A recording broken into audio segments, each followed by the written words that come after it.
So everyone, I'm Ryan. I'm the CEO and founder of Influential. We're an influencer marketing company. Colleen, I'd love for you to talk about how you, over the last decade or so, have been at Publicis and are now currently the president of growth practices, and what that means, what you do on a daily basis. For sure. Well, thank you. Thanks for having me. Excited to be here. I have been at Publicis and within the Zenith brand specifically for quite some time. I appreciate Ryan saying only the past 10 years because it's been longer than that and don't want to age myself. But I actually grew up and came up in a strategy and planning background. So I have worked across a variety of categories and brands, whether that's CPG or QSR, Verizon, different brands like that in that capacity.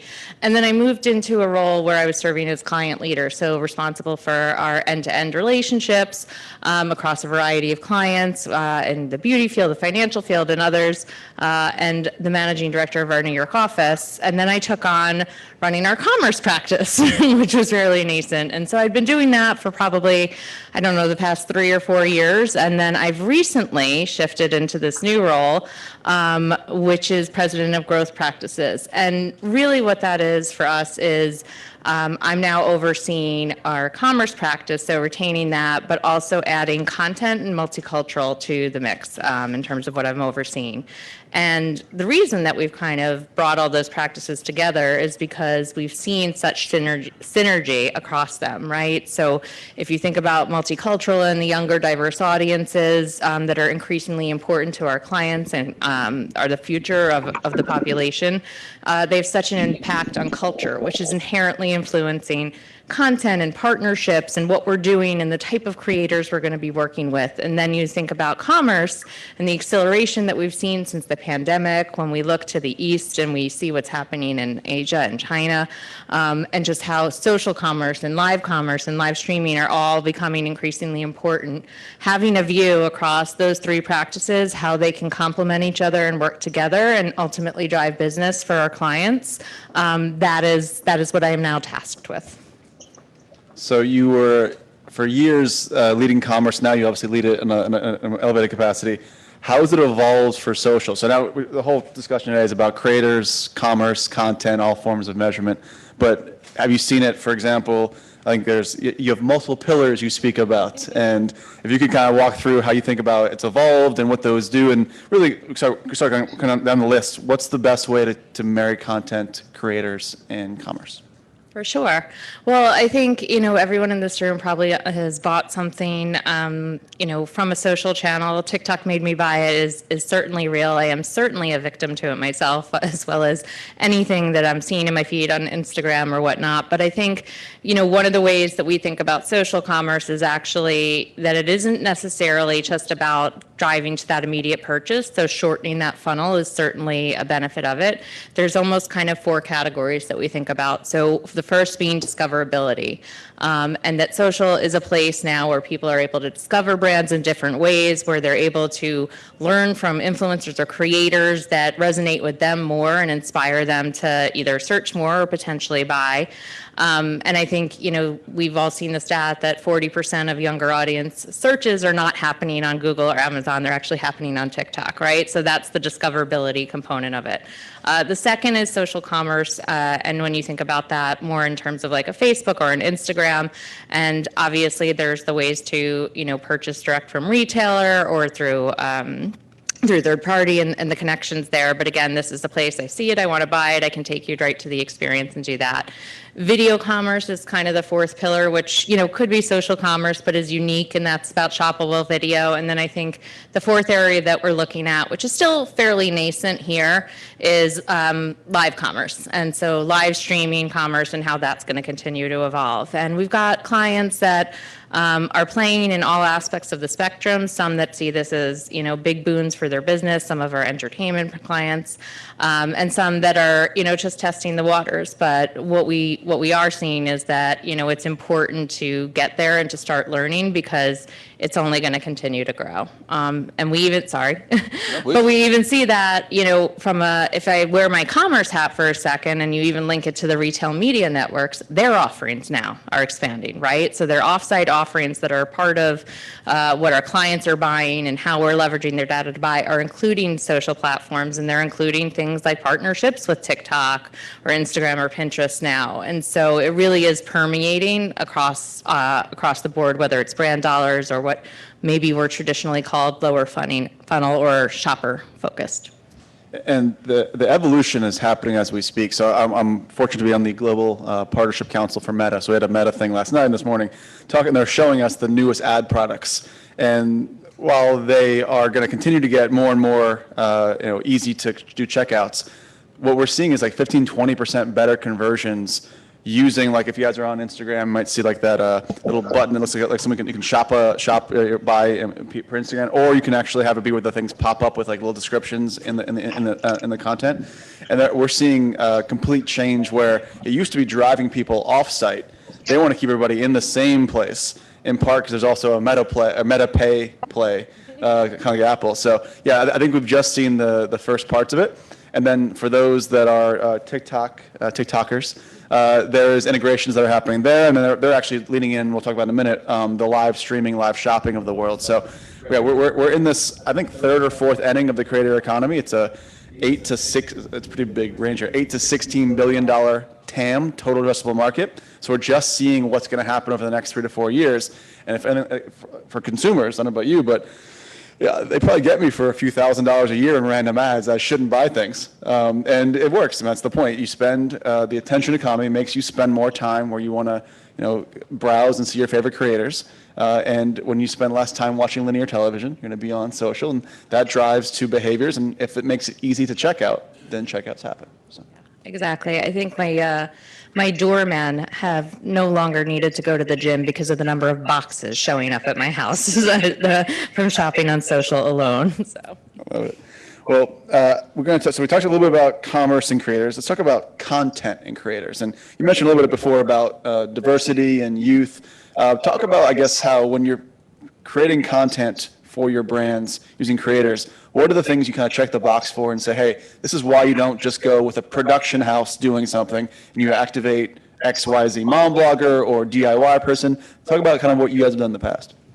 Yeah, for sure. I mean, I think one thing that, we see with younger audiences in particular, as well as diverse audiences, is communications that are authentic to them and relevant and relatable are the content that is going to resonate, that is going to drive superior performance, that is ultimately going to drive sales for our brands and our clients.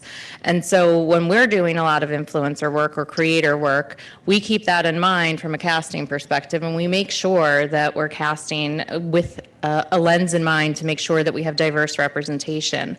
And we're doing that across all campaigns, whether they're ones that are kind of connecting to commerce or whether they're ones that are not. And we're really seeing that the performance is significantly better. We have one CPG client that we've actually done a lot of work with Influential on, and 70% of the creators that we casted across these 3 brand campaigns were actually diverse in nature. And then we had other campaigns where we hadn't necessarily had that same balance. And what we saw was that the campaigns where we had that more diverse representation, the performance was significantly better and outpaced on all of the key metrics that we were tracking, whether it was favorability, consideration, or purchase intent.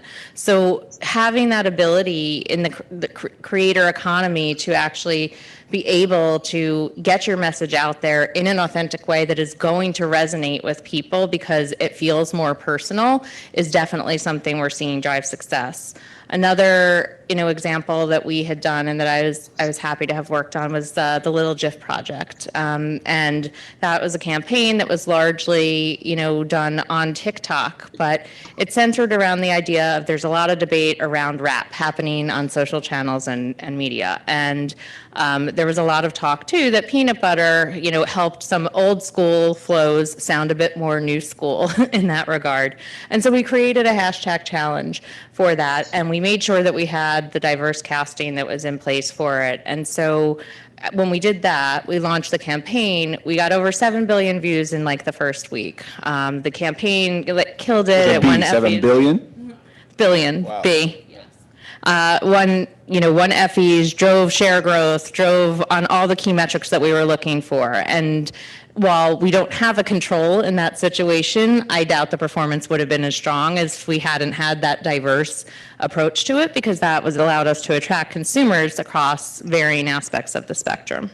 Well, I love the stats from a specific campaign, and I'll give you some of our stats as well. So we launched something in 2019 called Amplify Diverse Voices, and since that time we've tracked on the thousands of campaigns we run per year, what are the averages broken out by diversity? And it's doing good while doing well, providing back better results for clients, because consumers care about who's actually speaking to them.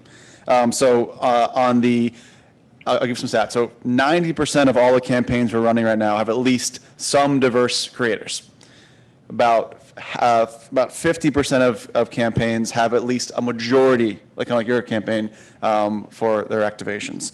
And about 20% are exclusively diverse. So we're seeing the brands lean in. Obviously, we and agencies are pushing people in that direction because of all the right reasons and also the performance. But we're seeing the market. We're even seeing TikTok making a mandate as part of some of their campaigns. You must at least attempt to get 60% plus on your campaign. So it's here to stay. It's going to continue to grow year over year. I would love to pursue into that. Previously, we talked about the idea of why do it not just for the diverse creators? What is the value of using creators? Now, the most overused word in all creator marketing is authenticity. So, but what are the things you see when you activate the right creators? Well, I think in its simplest terms, if you're doing it right, it's almost like another sales force that clients have, right? So you're able to harness the power of these creators who have massive audiences and are able to communicate with people in a way that your traditional sales forces are never going to be able to. Both are still incredibly important, but getting that message out there from somebody that has signed up, opted in to watch, this content from particular creators in many cases is going to, incite purchase or incite interest in a different way. So I think that there's that aspect for it. I think this isn't specifically your question, but another part of it is we often hear from clients, we might not have the right creative to reach a certain audience, or what does that look like? Creators are a way that really helps us engage and connect with those audiences that doesn't necessarily require you to have, a 30-second TV spot to be able to engage with them. So again, it's a way for our brands and our clients to expand who they're reaching in an authentic fashion, but that is very topical and true of this space. And I think that's really the power of it. The scale that you can get against audiences that you might not be speaking to or didn't even know would be interested in your brands, quite frankly. And then being able to demonstrate the product, show the product, you almost feel like it's, a friend showing you how to use something if it's done right. And half of it's the execution, having a great partner like a Zenith, and then having a brand that understands that if I try to give a prescriptive, say this, make this, even if they do it, it won't feel authentic. We always say, first thing we ever built back in 2013 was a technology we called Your Choice, Your Voice. Take the brand brief, but put it germane into your audience. Just don't say these things. Use these hashtags, kind of like the guideline. And then normally, if they follow directions, which most of them do, it comes back with something that goes, I didn't think of it as a brand or agency. I wouldn't even consider that kind of angle, but that really works. And they know their audience better than we would ever know their audience.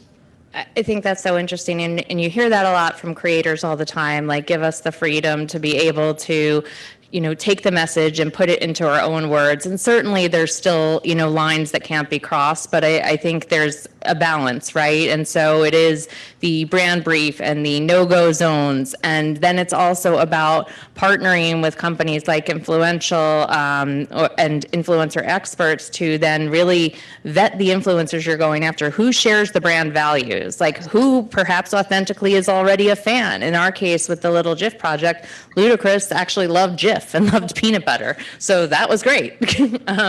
But again, it's about making sure that you've got your brand safety elements covered, that you're finding creators that, share some affinity or relevance to your brand, and then letting them go and put it out there in their own words. And listen, some clients are not as comfortable with that, but I would say that's probably a problem that was more like 5, 10 years ago, and everybody's kind of on board now. I love Ludacris so much. It was a great play for you guys. Apparently he's very nice. I did not get to go to any of the shoots or anything, but everybody spoke super highly of him. Very cool. Good to know. And if you see Luda in the streets, tell him Jif is your favorite peanut butter. All right, so let's talk about it. Brand safety. So talk about the brand values. It's not the sexy AI that people are pitching around creators. It's not the conversion portion, which is obviously very important to a campaign, but maybe the most important. We always, I talk to brands and they're like, oh, what's the most important thing I do to kick off a campaign? I go, first step is the Hippocratic Oath. What doctors say, do no harm. Figure out the way you don't get a page 6 moment and you don't have a reverse scenario where it's a PR disaster. So I'd love to hear about what you have done in the past, what you've talked to your brands about, what are the filters and things that you care most about, and we'll compare notes. All right.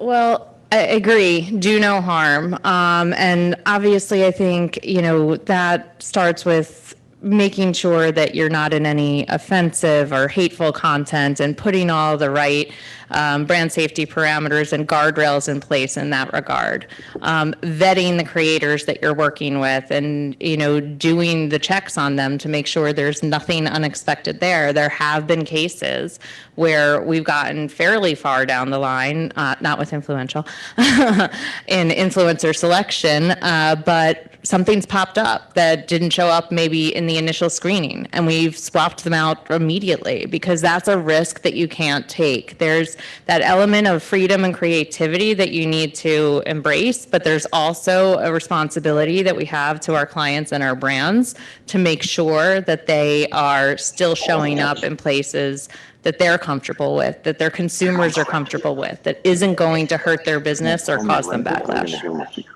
So 100% cosign. The one thing that we spent a lot of money to build our technology and have servers and all the nerdy stuff, in part because people have said dumb things over the years, and not just in the last few months, but maybe 10 years ago on Twitter when they didn't know any better or was being, jumping on a trend when they shouldn't have jumped on it. So we actually built a way to actually look through every single text, image, or video of what they've posted on social and determine profanity, nudity, hate speech, even just basic political speech, because people want to be flagged if it's something they want to, certain people are, they don't want, even the word Trump, whether or not you were for or against him, just that might raise a flag for a brand. So that's a vetting piece that requires technology, because no humans could do that. It would take an entire lifetime to do all that stuff, or manually. And then we talked about before, like you're picking a brand ambassador. This person, while they may only have 100,000 followers, it's the same thing as if you were getting a big brand ambassador. It's a celebrity. Check for background checks, DUIs, felonies, things that they may have done in the past. I've ran campaigns where it's for a car company, and they literally said no seatbelt tickets, nothing. And it's a little constricting, but those are things that brands are expecting, and if they want them, that's half of the battle. Is just making sure that a client is safe and protected.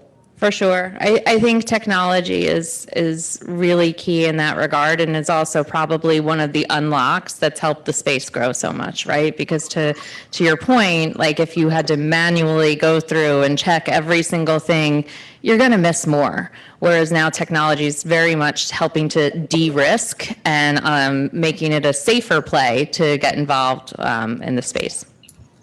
So let's go back to the 4 pillars. The one I'm most excited about, and hopefully you guys are watching the trades, is live streaming and live shopping. So APAC is about $200 billion with the B, $200 billion in spend this year alone, which is unfathomable amount of money. That's pretty much 2x times Facebook spend. Like that's how massive of a scale this is. And that's based off of a behavior in APAC, which is about 3 or 4 years ahead of us, where consumers are HSN, QVC style buying products on apps live. So much so that while creators are an important part about this, it's the actual retail shop owner. So imagine American Eagle or something here when there's no one no one that's actually in the store at like a 4 p.m. or before or after the rush. They actually then start going live. So they're like always having people sell products. And in fact, one more crazy thing, which I think will happen in the next 3 or 4 years here, is that there's actually more people in school to learn how to be a live shopping expert, to basically pitch live shopping on social, than there are doctors or lawyers in APAC. So you have an entire new industry and a new generation that is learning how to very effectively get across information in a salesy way, and it's a massive career. Well, I did not know that, but I will say I have some friends, and certainly the younger generation here would be good fits for that. It might not even need the school. I have one friend, her daughter's 5 or 6 years old now, I think 5 maybe, and she stumbled across her iPad. My friend stumbled across the iPad and found this video of this 5-year-old in her getting ready morning routine, and legit was like, and I'm brushing my hair, and the brush is Sephora, and holding everything up. So certainly people here are picking up on that.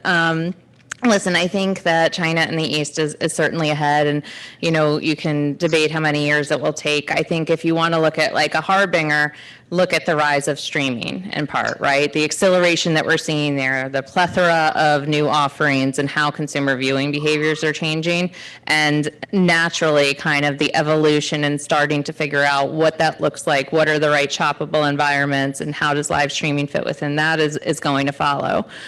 We've been dipping our toe in the water with varied success in this space, right? But I think one of the things, just as we think about social commerce and the landscape in general, is if you think about just how quickly it's evolving and the potential that it represents, is that it's important to test and learn, right? And failure is not necessarily failure, because you're learning and you're iterating, and that's going to make you smarter so that you're ready when the scale is there to capitalize on that opportunity.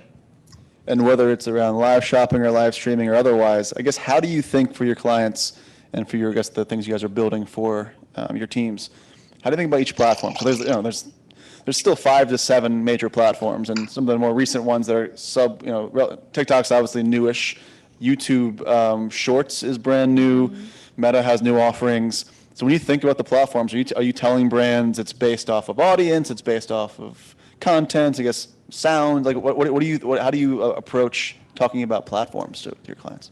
Yeah, for sure. I mean, I think it's about a broader social strategy and the role that the platform plays within your broader media mix. So for certain brands, they might be TikTok first, and that might be the most important channel, and we're going to figure out what the right way in is there.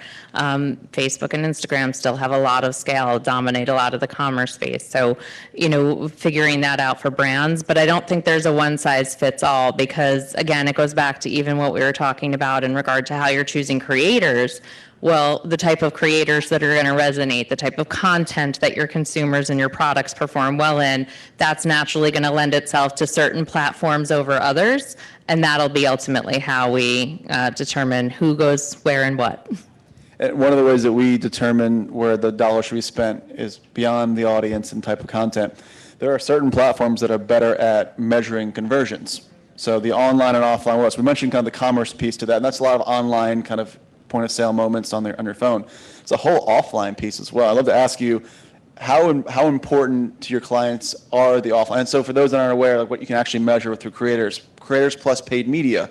We're seeing foot traffic into QSRs. We're seeing in-store sales at the register through partners like IRI or Nielsen or Oracle. We're seeing TV tune in for partners like the NBA or NFL or even Amazon. So it's no longer a question of, does it drive viewership or engagement? Those are table stakes. It's now, can you actually drive something that's measurable, that put more scale and scope for a campaign? So are your clients asking you for offline pieces? It's still kind of basic metrics. Yeah, no, absolutely. Understanding kind of the offline conversion is important. I mean, frankly, for a lot of our CPG clients, while e-commerce and online channels are growing, still the vast majority of the business in their categories is done in brick and mortar and in the traditional spaces. So the more that we can, find ways to connect that can drive sales in both platforms, we'll take them both, but both are important, and being able to prove out that attribution and the business outcome is increasingly important, and when we're able to unlock that and build that into our programs, they're going to have a much more successful rate of getting onto plan. Well, I'd love to switch gears into the fun part of the chat, because the rest of this part is, yes. So people talk about talks. You know, for all of you, I'm a nerd, so I literally love science talk. So like Neil deGrasse Tyson, love him. He puts me to sleep every night. I watch about the universe and talks about it, and that's how I fall asleep. Like Bill and I, the science guy, when you were young. I mean, Bill's a legend. So what's your talk? What's in your feed? If you went to your TikTok or your Reels right now, what pops up? So I would like to say, you know, it would be jewelry or fashion would be the most, and that's why I shouted out your boots earlier on. But my favorite talks are actually cat talks. I am probably what's known as a crazy cat lady. Only have one cat, though I'd have more if I had a bigger space, but the volume of cat toys and catnip and scratchers and different things that I have bought due to cat talk or grumpy cat on Instagram is unbelievable. My cat is quite spoiled, shall we say. So is there literally cat creators just in your feed? Yes. And is there? And actually, he'll probably kill me. Good thing he doesn't work in this business, so probably won't see this. But my husband too, not so much on, he's more like Instagram, but I will constantly get like screenshots or him sending me things of like grumpy cat and look at this cat with all the followers and the toy that they got there. So, it's a bit embarrassing that this is like now becoming my thing because this is now the second or third time that this has come up on a panel. But hey, I guess you got to own it. Check out Cat Talk, everybody. All right, so a couple last questions here, about 3 minutes left. Kind of a little bit of a curveball. Do you think, let's look into the year 2000, the future, the predictions for the future. Do you think in 3 years that TikTok is the hottest, still the fastest growing platform? Is it a net new one we haven't heard of? Does Meta come back? Is Be Real a thing? Any kind of POV on what you're seeing in the platforms? Or? Oh, wow. Listen, I think there's a lot of interesting things going on at all of the platforms, and they're all innovating to try and keep up. I do still think they'll probably all be around. I think it's going to be really interesting to see what happens with Be Real. That's a newer one, but seeing brands launch on there, hearing from my friends and my younger colleagues, about how they're engaging in that platform, I think that's really interesting. And then there's, of course, the M word, metaverse, and what's going to happen there, and who's going to connect into that. So no predictions. I think it's, kind of watch this space. We'll continue to see more innovation and changes and the platforms that can keep up and maybe take that philosophy that I said earlier in terms of fail fast and learn and iterate are going to be the ones that will be successful. Is there going to be a cat metaverse? Oh my gosh, I should start making avatars of my cat now. This is how I will retire, is by owning that space. So thank you for the idea. You're welcome. With the last minute or so left, I guess one last nerdy but prediction piece. IDFA, data is changing, first party versus third party, and whether or not we can use data to advertise we've done for the last 10 plus years. Do you think in 3 years, 4 years, because that's when cookies are supposed to have gone away by then, we'll see, because there's less data for marketers or more data for marketers to use? More data for smart marketers. Is that clean rooms and a bunch of just first party? Is there how do they what would allow for there to be more data for those that know? Well, I mean, I certainly think that clean rooms are a part of it, and we see a lot of clients that are trying to understand how they can grow their first-party data. We've also got partners within Publicis like Epsilon that have, been people-based from the get-go, and so clients that are able to tap into and work with partners like that are going to be the ones that are going to have more data at their fingertips, be able to strike the right partnerships with providers like an IRI and other that will ultimately fuel it. And listen, we haven't talked about it, wasn't the topic of the panel, but the retail media networks obviously have an incredible amount of data that brands are able to activate and work within as well. And so that's yet another avenue that will only increase. Colleen, it's been a pleasure. And for all of you, please check out our cat talks after the show.